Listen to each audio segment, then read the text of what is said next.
好，接下来我们要讲一下关于存档的部分。这是我们已经录好的声音啊，我们存档按下这个按钮就可以了。啊，储存档案按下去，首先他会问我们要存在哪里，那么我会建议你还是存在我的文件夹里面。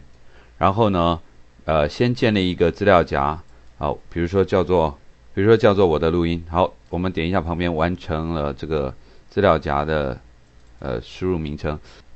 接着我还是建议你在这个我的录音这个资料夹中再建立各个不同的资料夹，来分别存放你每次所录的不同的声音。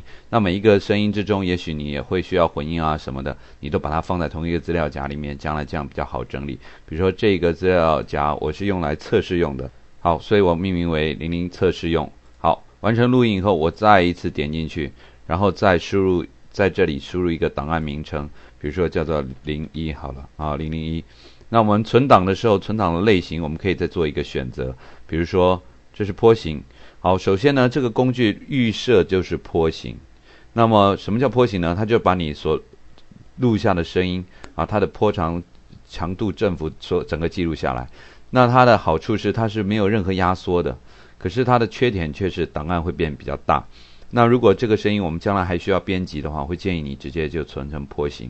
那但是如果你已经决定 OK 了，那你可以按下这个下拉式的选单，选择好，你看副档名什么什么点 MP3， 名字号是表示你可以输入的，点后面代表是副档名，也就是 MP3 的档案。那么这样存档的话，它的档案格式会比较小。那这个声音我暂时还可能会需要做修改，所以我选择波形来作为储存。好，按下储存钮，这样就可以了。